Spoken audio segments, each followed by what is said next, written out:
Good morning guys, कैसे हैं आप सभी। स्वागत है आप सभी का लेट्स एक्टिविटी में। मैं कामनी गौतम आप सभी का बहुत बहुत स्वागत करती हूँ। कैसे हैं सभी। तो गाइस आज कई दिन बाद हमारी क्लास स्टार्ट हो रही है। कुछ बिजी शेड्यूल्स रहा है जिसकी वजह से क्लास नहीं हो पाई। तो आज की क्लास में आपको बहुत कुछ नया और स्पेशल मिलने वाला है और जल्दी से सभी आ जाइएगा। एक बार इस लिंक को भी आप अपने अपने ग्रुप में शेयर कर सकते हैं जिससे कि आपके साथी जो टेट की प्रिपरेशन कर रहे हैं उनको भी इसका लाभ मिल सके। चलिए तो क्लास स्टार्ट की जाए। एक बार बता दीजिएगा सब कुछ ओके है।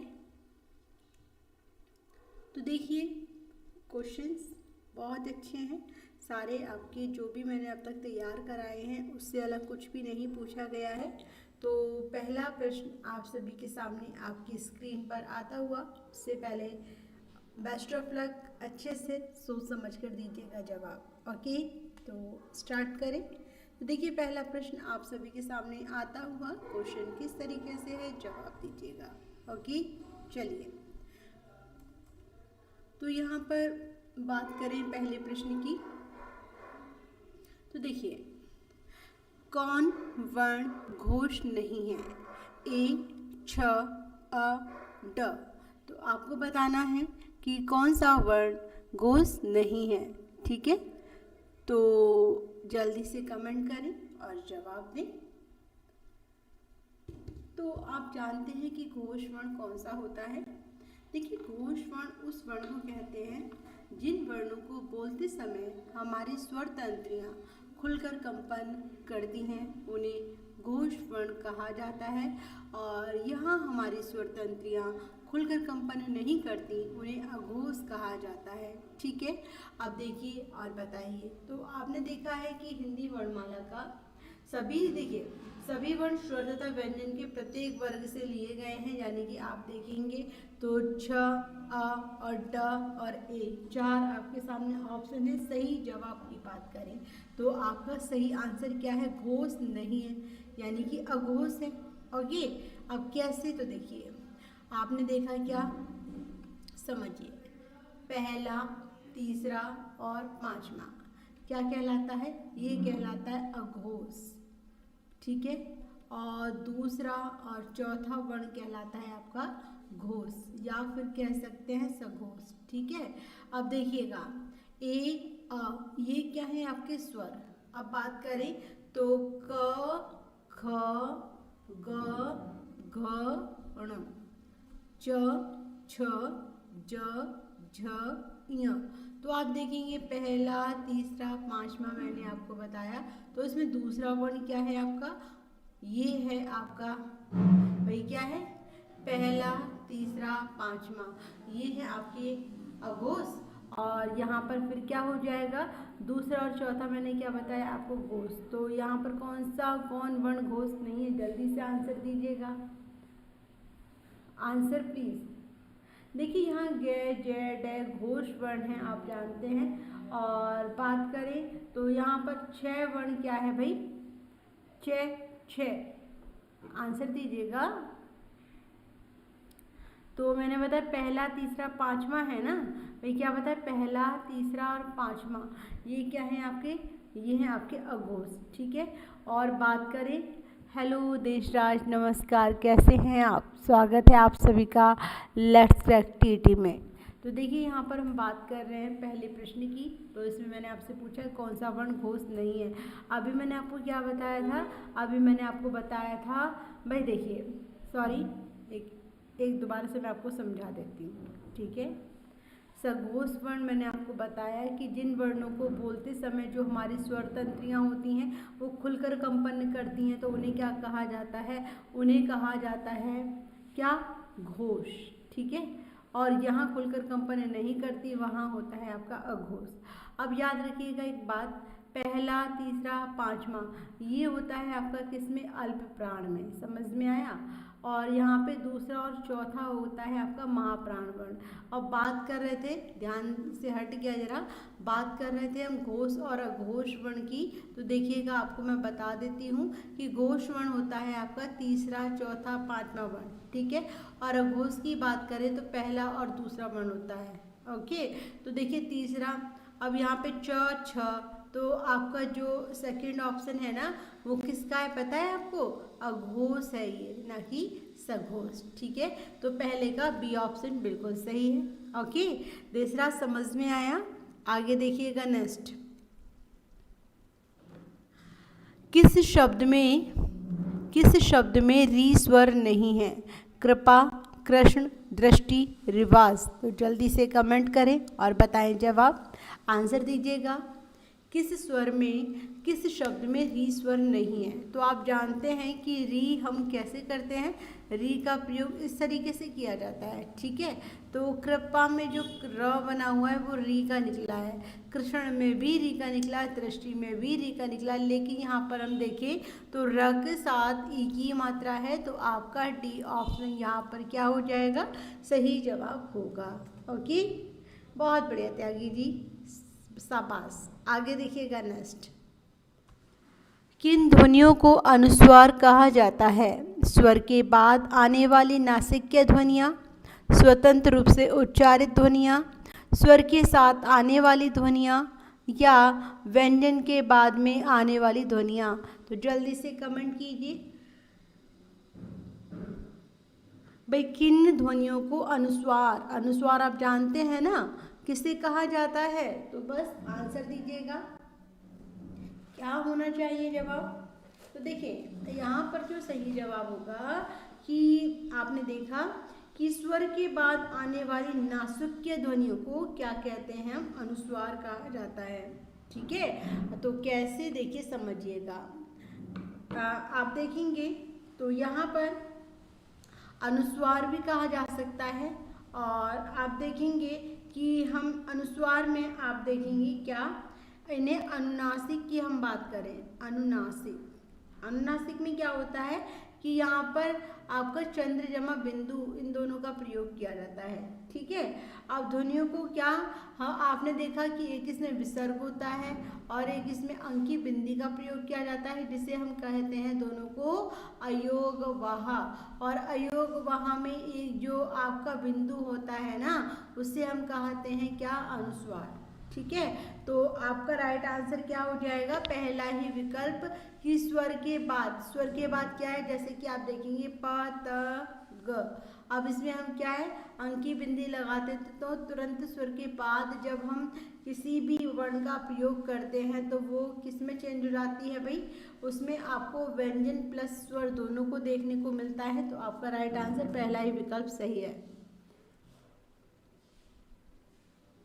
हाँ देशराज, मैंने आपको बताया था कि हम बेंगलोर शिफ्ट हुए हैं, तो थोड़ा सा एडजस्ट करने में टाइम लगा, उसकी वजह से आपकी क्लासेस नहीं हुई, मुझे बहुत दुख है इस बात का। तो देखिए अब ऐसा नहीं होगा, क्लास रेगुलर होंगी, क्योंकि जो सेटलमेंट चल रहा था, हमारा जो प्रोसेस था वो कंप्लीट हो चुका है। तो देखिए आज मेरी जो मॉर्निंग वाली क्लास थी वो भी हुई है और अभी भी हुई है, ठीक है। तो आगे बढ़ें, चलिए आगे देखिए,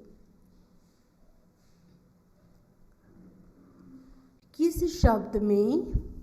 शब्द में गुण संधि है? सिंदूरमी, भारतेंदु, नारीश्वर, लोकेश्वर्य। तो जल्दी से दीजिएगा जवाब, क्या है इस प्रश्न का सही आंसर? गुण संधि आप सभी ने पढ़ा है, ये स्वर संधि के अंतर्गत आती है। अब हम देखें तो इसमें सही जवाब क्या है वो आपको बताना है, ठीक है। तो राइट आंसर बताइएगा। देखिए आप जानते हैं क्या कि अ या आ के बाद ई आए तो ए हो जाता है, अ या आ के बाद उ आए तो ओ हो जाता है, अ या आ के बाद री आए तो अर हो जाता है। सिंदूरमी, सिंधु जमा उर्मी, यानी कि इसमें आपकी गुण संधि नहीं होगी, क्यों? क्योंकि इसमें आपका दीर्घ संधि का प्रयोग किया है, ठीक है। तो देखिए आगे, भारत जमा, भारतेंदु में क्या हो जाएगा?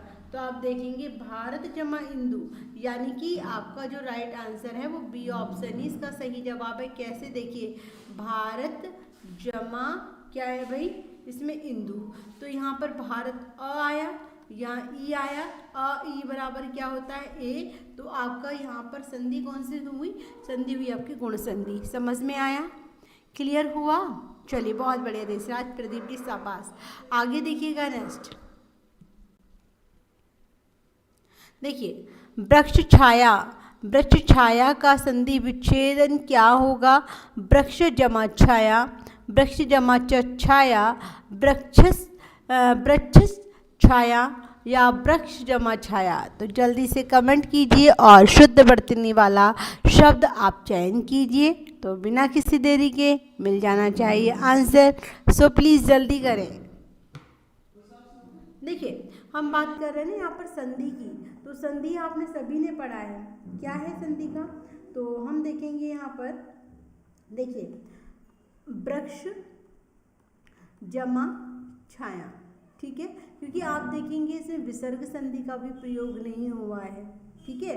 बी ऑप्शन भी आपका गलत है और सी भी गलत है, वृक्ष जमा छाया यानी कि डी ऑप्शन इसका सही जवाब है। ओके, आगे देखिए नेक्स्ट, तो देखिएगा बहुत अच्छे, बहुत बढ़िया आंसर। आगे देखिएगा नेक्स्ट, शमश्रु, श्मश्रु शब्द का तद्भव रूप क्या होगा, मूछ, अश्रु, आंसू, ससुर। तो जल्दी से कमेंट करें और जवाब दें, क्या होना चाहिए आंसर, आंसर प्लीज। स्मृशु शब्द का तद्भव रूप क्या होगा, प्लीज बताएं। तो देखिए स्मृशु मूछ का तत्सम रूप है, और जब हम इस शब्द का प्रयोग यानी कि तत्सम रूप का प्रयोग करते हैं तो उसमें मूछ जो है वो तद्भव रूप से इसको पहचान मिली है, मूछ, ठीक है, क्या कहा जाता है, मूछ। ओके, आगे देखिए नेक्स्ट, तो देखिएगा क्वेश्चन नंबर 7 का जवाब। ओके, देखें, वर्ण शब्द का अर्थ नहीं होता है रंग, आकाश, जाति, आदर। तो जल्दी से कमेंट कीजिए और बताइए इस प्रश्न का सही जवाब। तो देखिए वर्ण शब्द का अर्थ नहीं होता है क्या, तो आप जानते हैं भाई, तो यहाँ पर क्या होना चाहिए आंसर, चलिए आंसर प्लीज।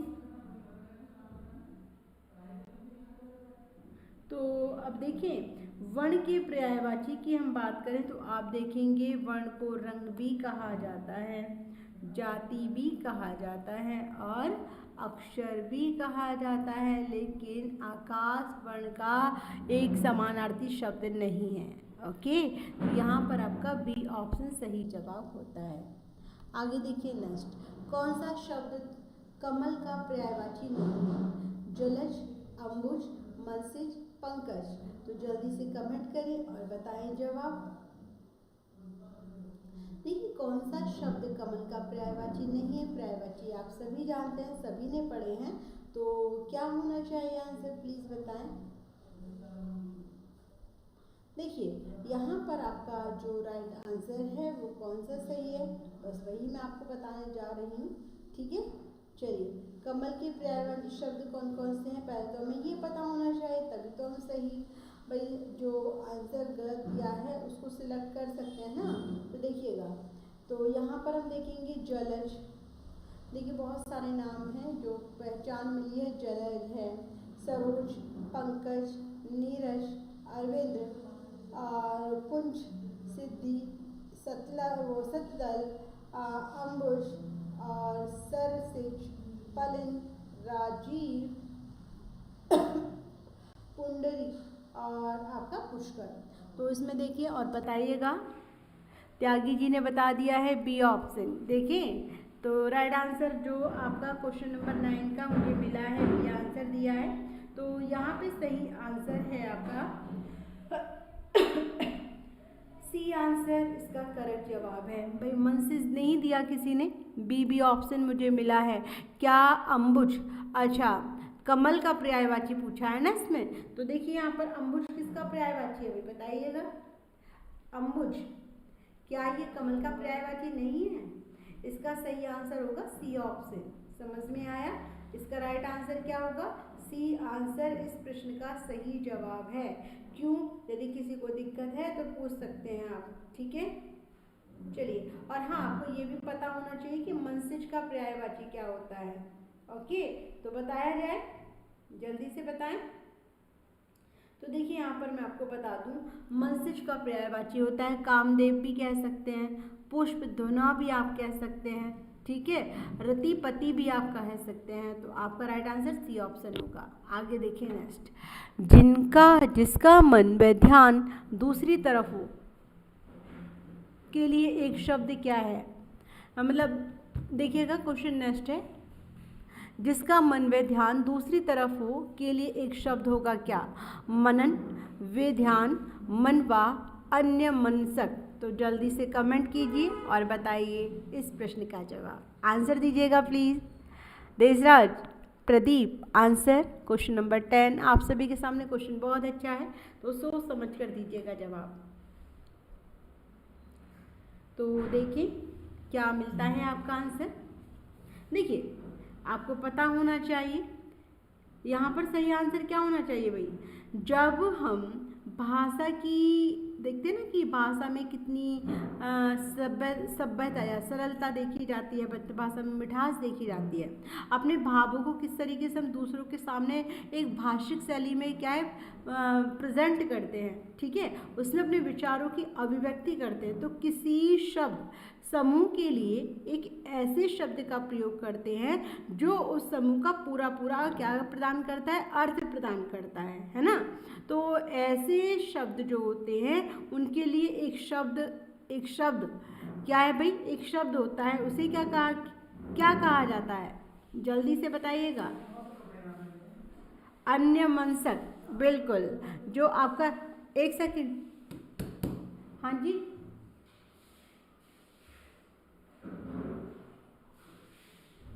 इसका जो राइट आंसर होगा ना वो डी ऑप्शन सही है, ठीक है। एक सेकंड में आपके कमेंट्स देख लेती हूँ। मनवा नहीं होगा, अन्य मन से, जिसका मन एक मतलब जिसका मन में ध्यान दूसरी तरफ यानी कि एक जगह फोकस नहीं करता है ना, तो उसका अन्य औरों पे ध्यान रहता है उसका, तो इसीलिए इसका एक शब्द है, उसे अन्य मस्तिष्क कहा जाता है, ठीक है। डी ऑप्शन होगा इसका सही जवाब त्यागी। आगे देखिएगा नेक्स्ट, अभी देखिए, अविदा शब्द शक्ति में वाच्यार्थ प्रकट होता है,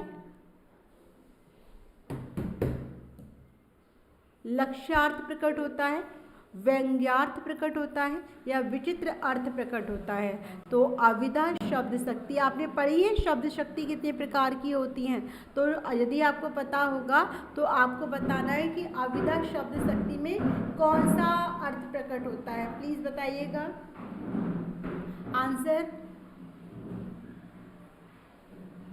देखिए, अविधा की हम बात करें, चलिए मैं इसको एक्सप्लेन अच्छे से आपको जब पढ़ाऊंगी शब्द शक्ति तब करके बताऊंगी। तो यहाँ पे राइट आंसर जो होना है वो क्या है वो मैं आपको बता देती हूँ। इसमें वाच्यार्थ यानी कि कर्ता कौन है, कर्म क्या है और उसका भाव क्या है, इसके आधार पर वाच्यार्थ अर्थ प्रकट होता है, ठीक है। तो आपका सही जवाब जो होगा वो 11 का फर्स्ट ऑप्शन इसका सही आंसर है, ठीक है। चलिए आगे देखिए, तो देखिएगा नेक्स्ट,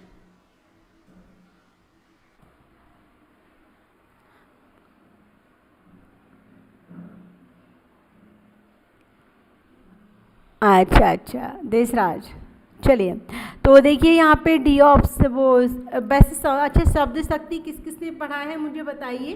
तो इसका सही आंसर पहला विकल्प करेक्ट है। भाववाचक संज्ञा के अंतर्गत आते हैं क्या, पशु पक्षी, गुण दोष, दिशाएं, आभूषण। तो जल्दी से कमेंट कीजिए क्योंकि आप जानते हैं कि भाववाचक संज्ञा के अंतर्गत आपने देखा होगा कि जो हमारे भाव होते हैं उनको रखा जाता है। तो देखिए क्या मिलता है आपका आंसर, भाववाचक संज्ञा का क्या होना चाहिए जवाब, जल्दी से दीजिए। देखिए पशु पक्षी की बात करें, ठीक है, तो पशु पक्षी ये एक जाति का बोध कराते हैं, ठीक है, अब हम बात करते हैं गुण दोष के बारे में। तो गुण दोष का क्या होगा इसका भाई?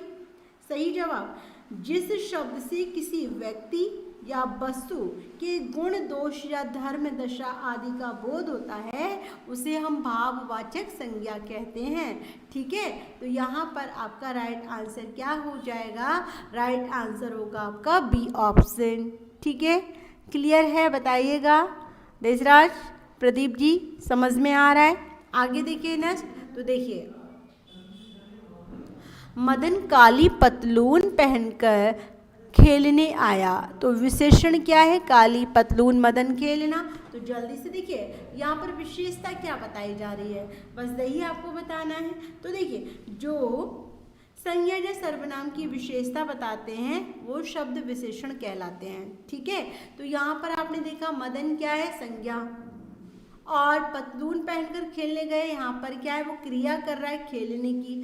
अब यहाँ विशेषण क्या है? तो आप देखेंगे तो यहाँ पर आपका जो पहला ही विकल्प इसका सही जवाब होगा काली।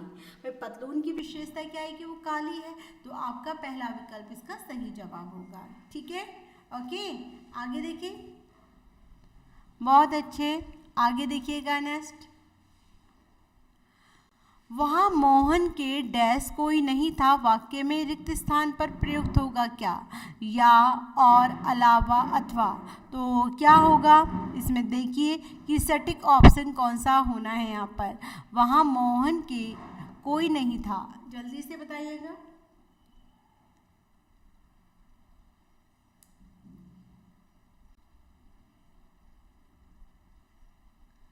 देखिए जल्दी जल्दी से आंसर, वहाँ मोहन के अलावा कोई और नहीं था, तो राइट आंसर क्या हो जाएगा? सी आंसर इस प्रश्न का बिल्कुल करेक्ट जवाब है। ओके, ठीक है, एक समझ में आ रहा है ना? और देखिए आगे, चलिए आगे देखिएगा।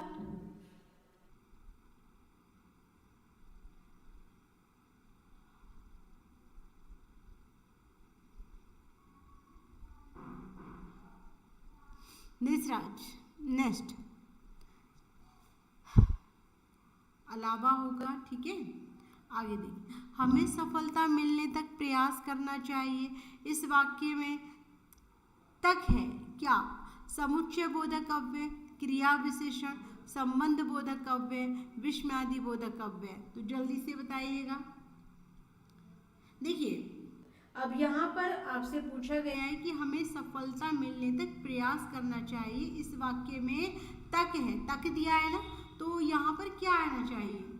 तो देखिए तक का प्रयोग किसी भी स्थान विशेष, दूरी विशेष, या कह सकते हैं समय विशेष के लिए किया जाता है।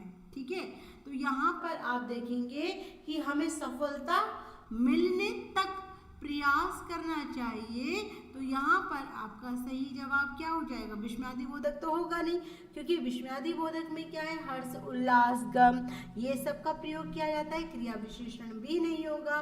तो यहाँ पर सही आंसर क्या होना बताइएगा?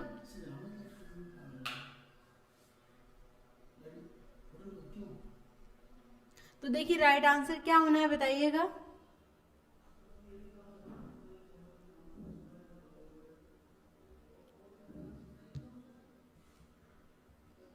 चलिए तो देखिए यहाँ पर हम देखेंगे तो आपका जो सही जवाब होगा, हमें सफलता मिलने तक तो प्रयास करना चाहिए, इसमें आपका सही ऑप्शन होगा समुच्चय बोधक अव्यय।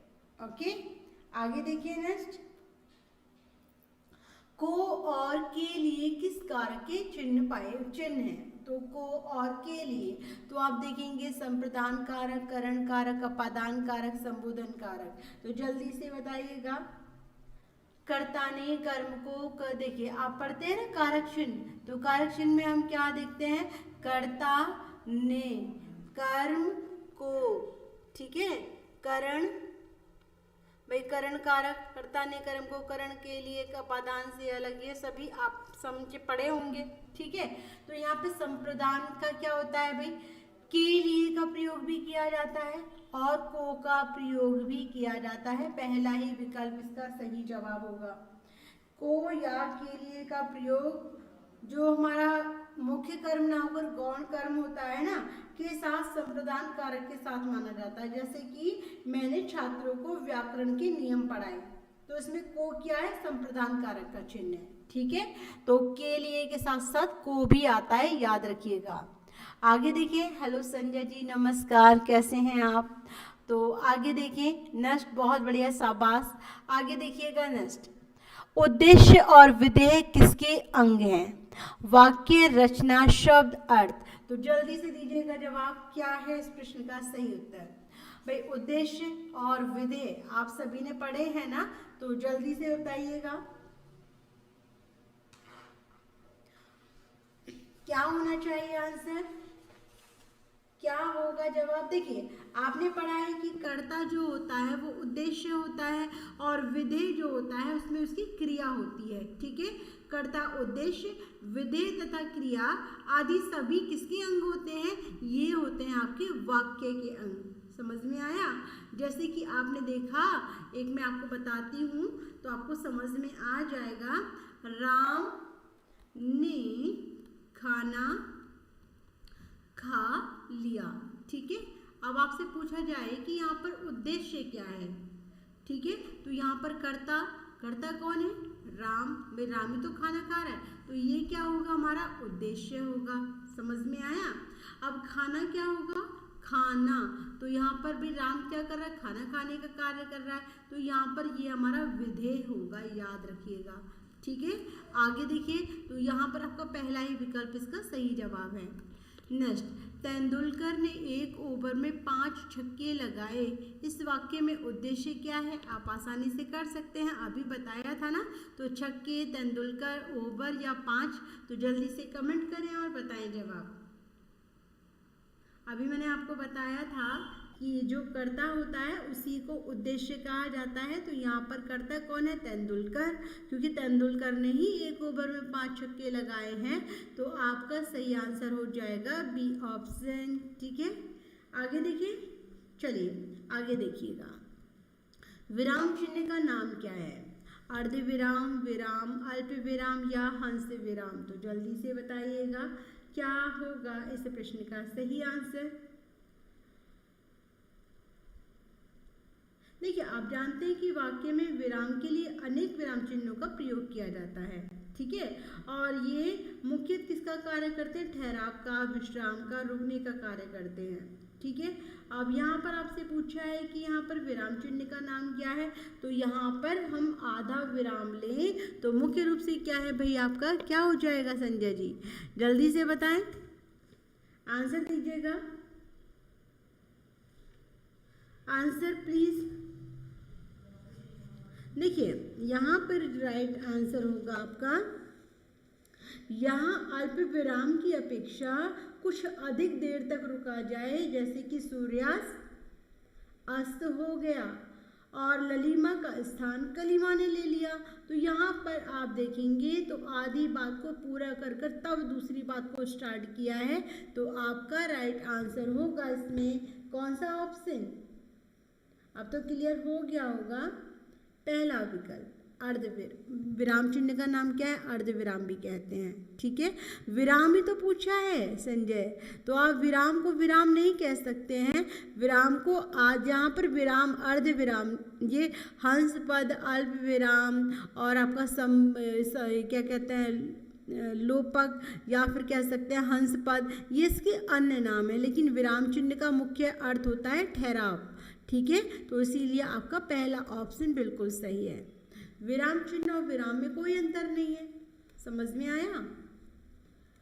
भाई विराम चिन्ह का नाम क्या, यदि हाँ विराम की जगह आपका होता है क्या, ठहराव होता, तो आपका सही जवाब होता। समझ में आया। रुकावट होता तो सही जवाब होता। आगे देखिए, किसी कठिन शब्द को स्पष्ट करने के लिए किस विराम चिन्ह का प्रयोग किया जाता है, बहुत अच्छा क्वेश्चन। विवरण चिन्ह, निर्देशक, कोष्टक या उपविराम। तो जल्दी से कमेंट करें और बताएं जवाब, आंसर दीजिएगा। किसी कठिन शब्द को स्पष्ट करने के लिए कौन से विराम चिन्ह का प्रयोग किया जाता है, आंसर।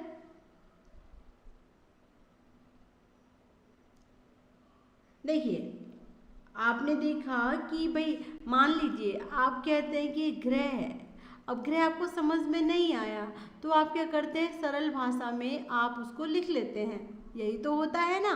तो उसे हम विवरण चिन्ह भी नहीं कहते हैं, निर्देशक चिन्ह भी नहीं कहते, उपविराम भी नहीं कहते। क्यों? क्योंकि कोष्टक में बनाकर हम उसे सहज रूप से याद करते हैं या लिखने का कार्य करते हैं। तो यहाँ पर आपका क्या हो जाएगा, कोष्टक चिन्ह। समझ में आया? हाँ जी संजय जी, हम बेंगलोर पहुँच गए हैं। तो देखिए यहाँ पर क्लियर हो गया ना। वह किसी कठिन शब्द को स्पष्ट करने के लिए हम किसका प्रयोग करते हैं, कोष्टक चिन्ह का प्रयोग करते हैं। ठीक है, आगे देखिए नेक्स्ट।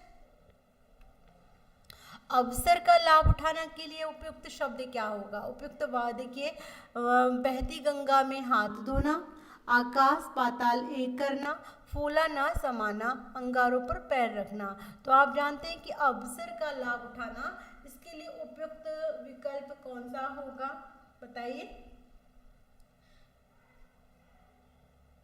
देखिए, बहती गंगा में हाथ धोना, अवसर का लाभ उठाना, यानी कि बहती गंगा में हाथ धोना हिंदी का एक मुहावरा है ना। तो आपका राइट आंसर पहला ही विकल्प होगा। ठीक है, आगे देखिए नेक्स्ट, देखिएगा। बाधा डालना मुहावरे का अर्थ, पाला पड़ना, रोड़ा अटकाना, बरस पड़ना, दांतों की में जीव होना।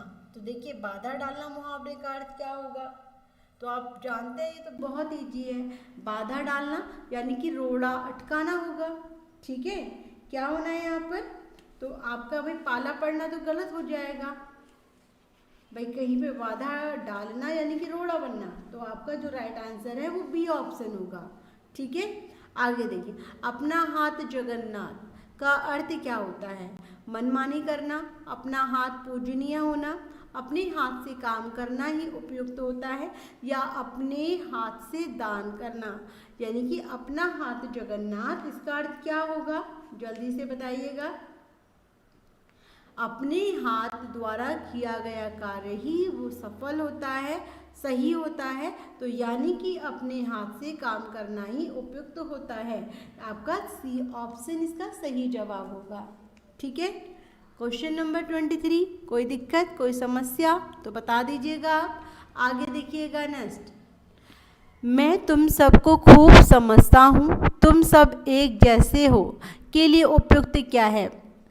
चोर चोर मौसेरे भाई, एक ही थाली के चट्टे बट्टे, केर वेर का संग, जैसे नागनाथ वैसे सांपनाथ। तो जल्दी से कमेंट करें और बताएं जवाब, आंसर भाई क्या होना चाहिए इसमें। मैं तुम सबको खूब अच्छे से, तो आप इसे नहीं बोल सकते कि चोर चोर मौसेरे भाई हैं। इसमें कहा जाता है कि एक जैसा होना है ना, एक थाली के चट्टे बट्टे होना। तो आपका सही आंसर क्या हो जाएगा, क्वेश्चन नंबर 24 का जो सही जवाब है वो होगा आपका बिल्कुल बी ऑप्शन, इसका सही जवाब है। बहुत बढ़िया, शाबाश संजय जी। आगे देखिए नेक्स्ट। अधिसूचना, अधिसूचना का प्रकाश कहाँ होता है? राजपत्र, गजट, समाचार पत्र, सूचना पत्र, या फिर उपरोक्त में से कोई नहीं। तो जल्दी से बताइएगा क्या होना चाहिए इस प्रश्न का जवाब, आंसर।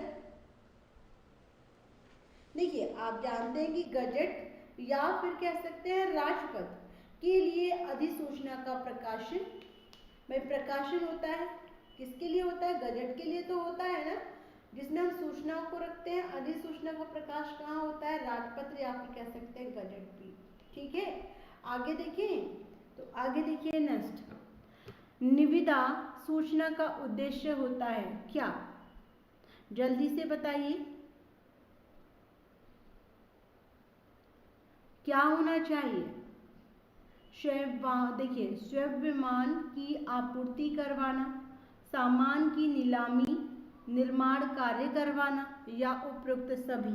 तो देखिए और बताइए निविदा सूचना का उद्देश्य क्या है, आंसर। तो यहाँ पर आप देखेंगे तो आपके चारों ही विकल्प कैसे हैं भाई, क्या होना चाहिए इसका जवाब? ये सभी विकल्प इसके सही जवाब हैं। निविदा सूचना का उद्देश्य होता है विमान की आपूर्ति को पूरा करवाना, आपूर्ति करवाना, सामान की नीलामी करवाना और निर्माण कार्य को पूरा करवाना, यानी कि डी ऑप्शन यहाँ पर सही आंसर है। और इस क्लास का ये लास्ट क्वेश्चन है, देखिएगा। किसी कार्यालय द्वारा एक साथ अनेक परिस्थितियों को भेजा जाने वाला शासकीय पत्र ज्ञापन का आदेश क्या कहलाता है? परिपत्र, विज्ञापन, अधिसूचना या आवेदन? तो जल्दी से दीजिएगा जवाब, क्या है इस प्रश्न का सही आंसर? Answer please. वह शासकीय पत्र या कह सकते हैं ज्ञापन या आदेश जो किसी कार्यालय द्वारा, आप देखेंगे कि एक साथ अनेक परिस्थितियों को भेजा जाता है, उसे हम कहते हैं क्या? आवेदन?